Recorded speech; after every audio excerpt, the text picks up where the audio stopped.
There's really a great desecration going on. Anything that's good, anything that's holy, anything that's truthful is being attacked. There is no end. These people will never get tired. They will never stop until you stop. The land of the free. More than half the registered voters saw their freedom threatened by a growing cancel culture. Under siege by an enemy from within. The Black Lives Matter movement is a Marxist organization.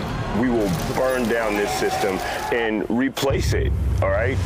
They do all have one thing in common, and that is an internet mob mentality. Troubling allegations fired after accusations of racism. A modern-day witch hunt. Another challenge to free speech. They'll harass you, they'll vilify you. Cancel culture is real, and it's coming to a neighborhood near you. You will lose your job, you'll be kicked out of the store, you won't have your place in society. They want you to be quiet. What's been shocking to watch is that the press, they're part of cancel culture. The New York Times fired their editor because he dared to run an op-ed from a Republican senator.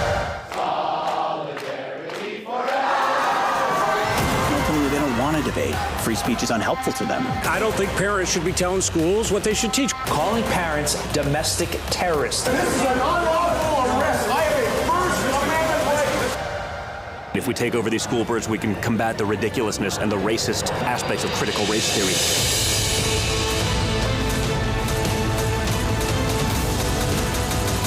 They canceled the President of the United States when it was my father. We've got terrorist groups like the Taliban, and they have a Twitter account, but an American president does not.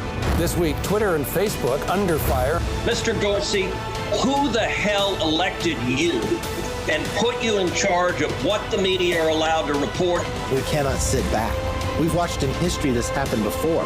This is where we've got to stand up and not allow this to go on. This is the fight that we were put on this earth to make. The culture killers. Even this conversation you're having with me right now on Twitter would be banned. I mean, this is like beyond Orwell now.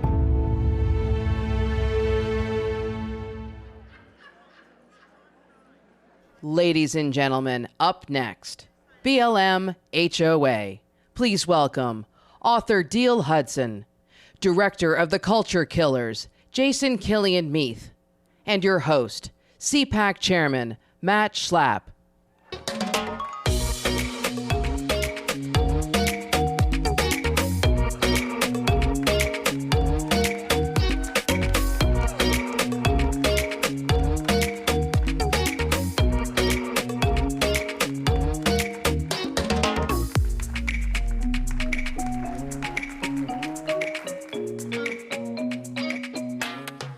All right, guys, we could have a late arrival. Mercedes has been on Fox News, and she's running to the, so she might join us here, which will make it much better. Perfect. All right, Diehl, take it away. So, I am very excited to be here with my co-author, Matt Schlapp. What inspired this particular gathering was our book, The Desecrators, which we hope all of you own.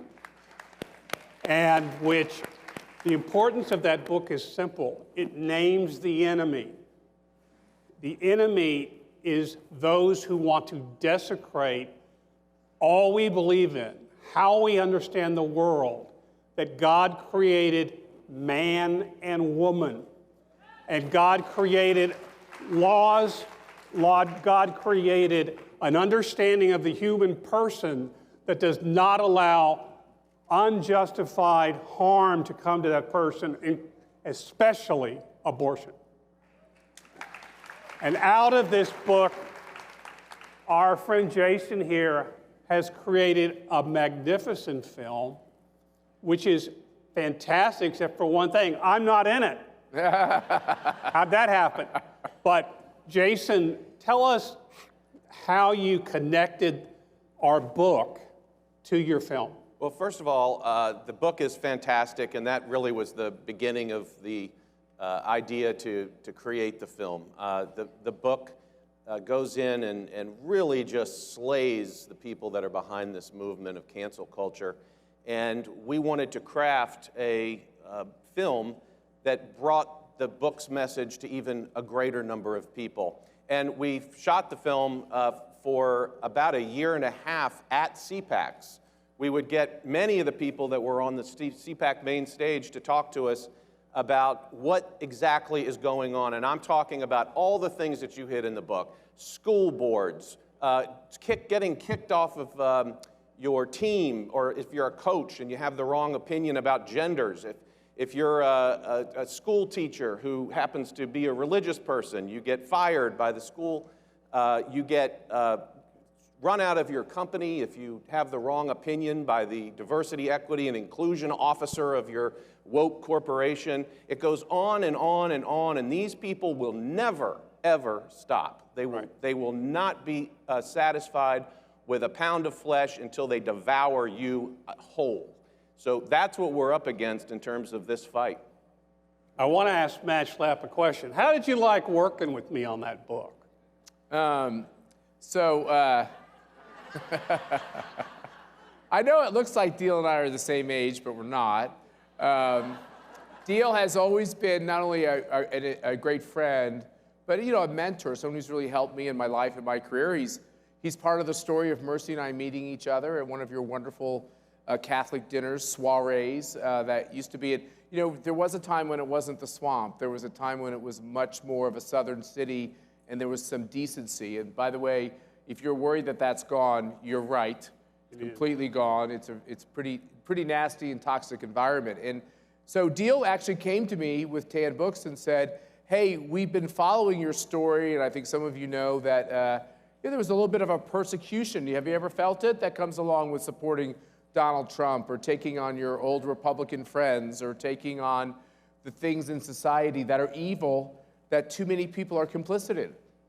And if you stand up against it, I'm not trying to be self-congratulatory or adulatory, but you all have felt it. You lose your job, you lose your friends, they don't invite you to any dinners and all that stuff. And so Deal said, why don't you tell the story?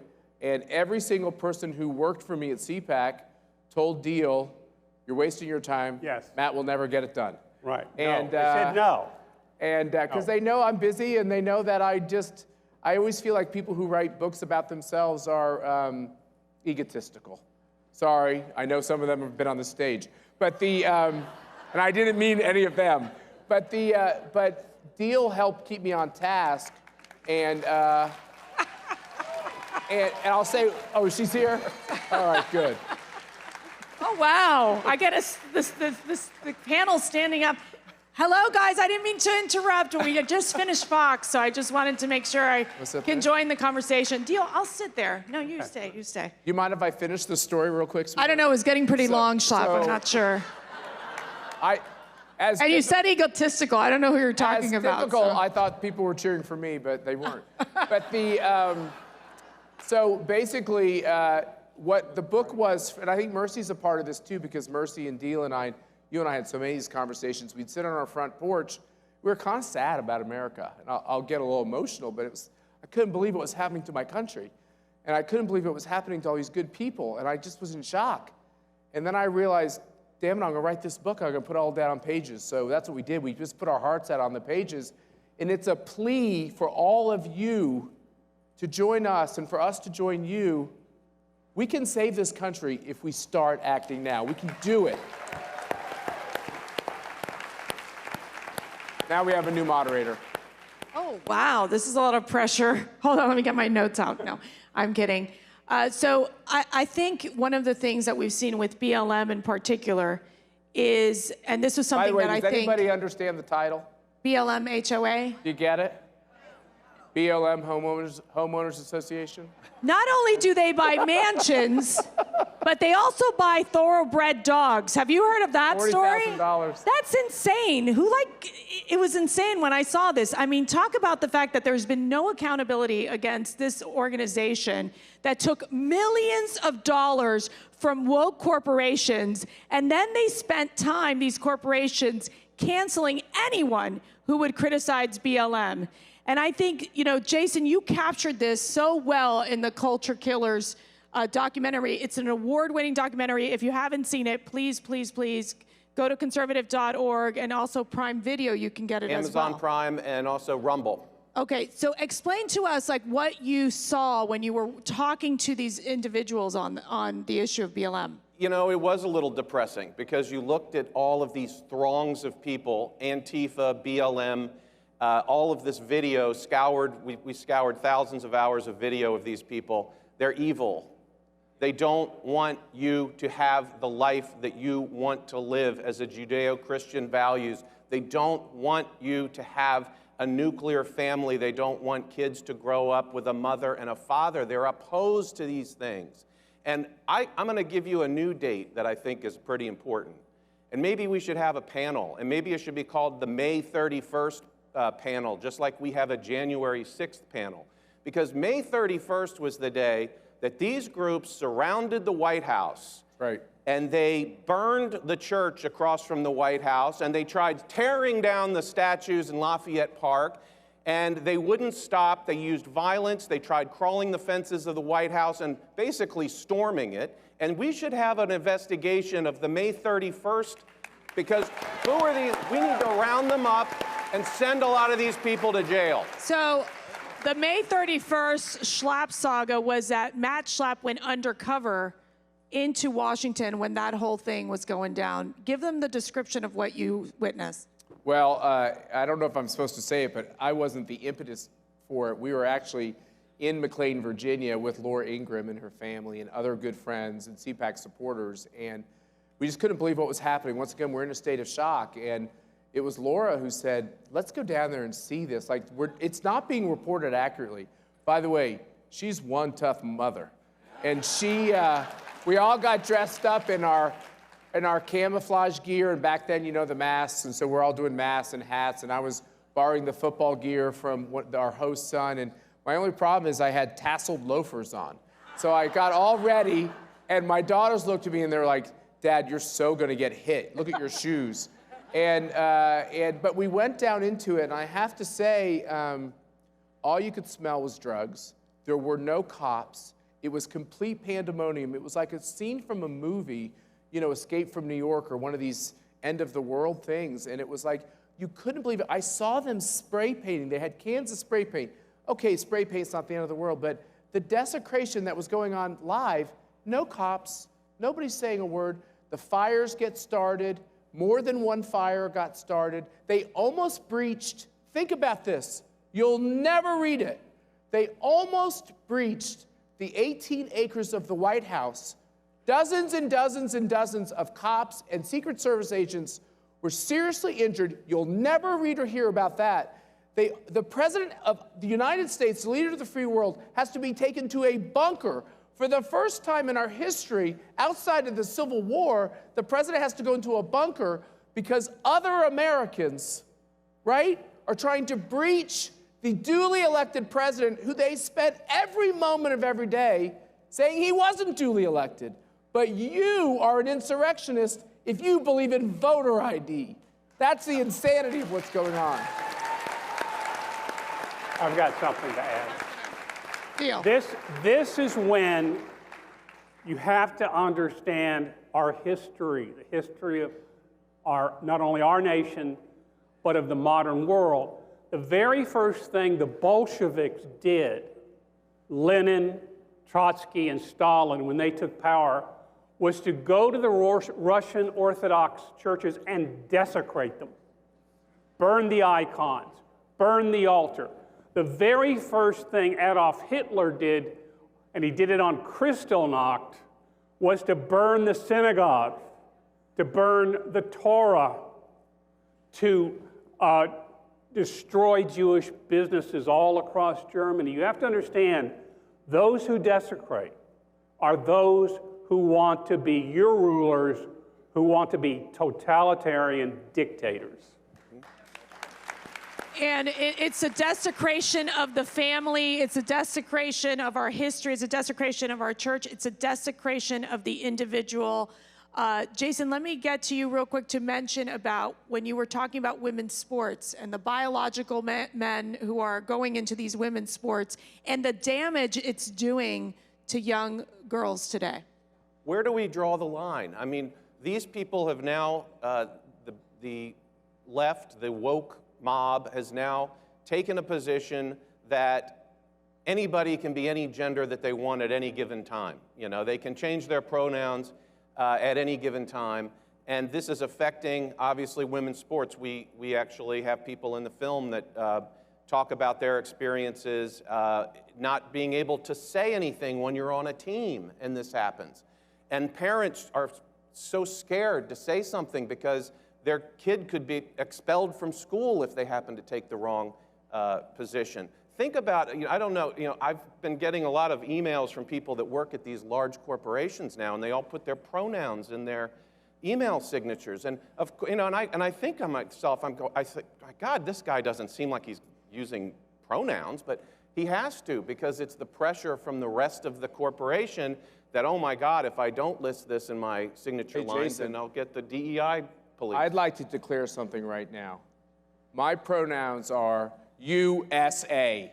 How about it, huh? We are so exhausted of this crap. We can't take it anymore. I want to say something real fast on this desecration in the book, and I know you believe this strongly as well, Jason. You know, what's the worst desecration possible than saying there's something wrong with that unborn child and it can't be accepted? You know, we have been, CPAC as an organization, and all of you, we're all called racists and bigots, anti-Semites, homophobes, Islamophobes, all these things. It's just de rigueur. You turn on TV and it's like, Morning Joe basically said this was a convocation of fascists and racists. And think about that. This by the same people who think it's just fine that a majority of unborn black children are killed in the womb. They don't ever have a problem with that. These unborn children, many of, talk about the rainbow of colors.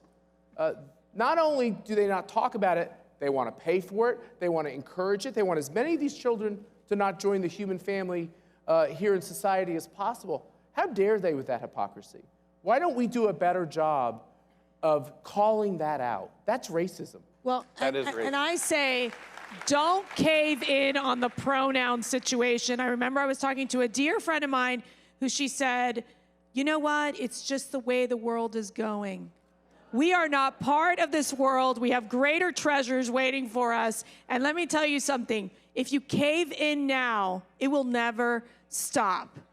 So I want to ask Deal. I know it's really easy to say, don't cave in, let's stand strong. But how do we do this? How do we get through this battle right now that we're living? We don't care what other people think of us. Yeah. That's right. When people disagree with us, it is a call for us to convert them. It is a call for us to tell them what we believe in, what we know is true.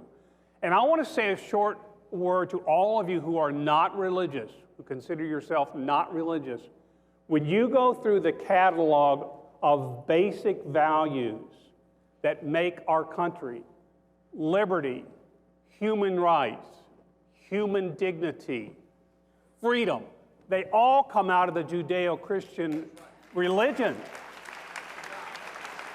So at least respect where they came from.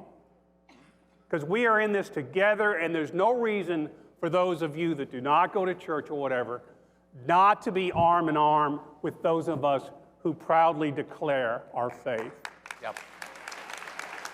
And just to add to that, some of the worst offenders out there are Republicans, lawmakers that are Republicans, that fire people on their staff because they say the wrong thing or did the wrong thing, and those aren't the type of... Or did the right thing.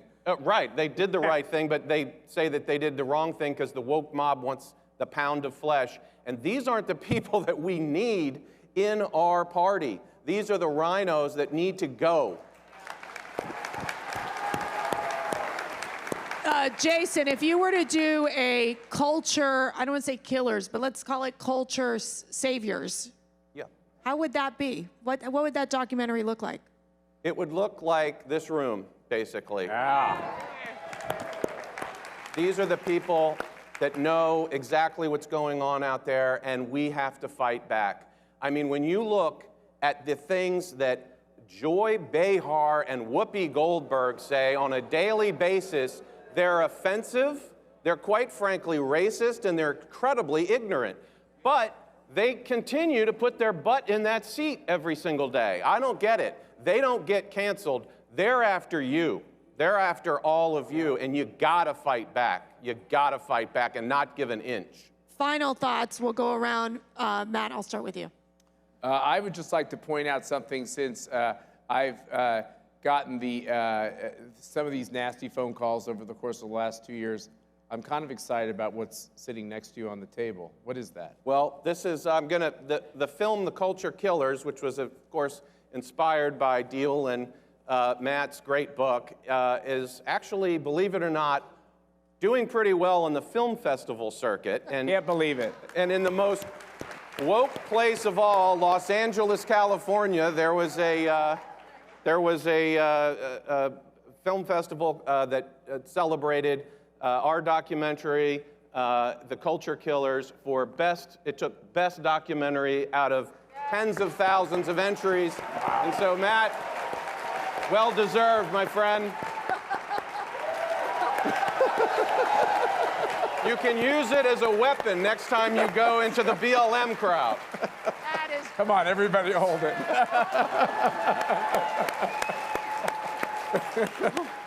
That's awesome. All right, quick final thoughts. Deal? My final thought is, look, you've got to confront these people who try to put you down, who try to cancel you, who try to dismiss you.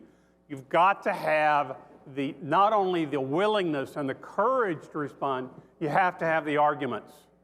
So learn your history, learn the rootedness of what we believe in.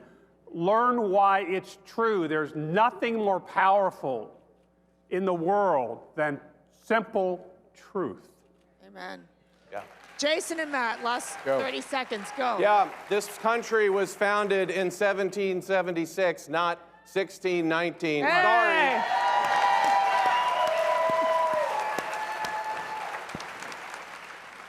Mine's the simplest. You know, you have that TV clicker? It's got a button on it called power. Turn it off.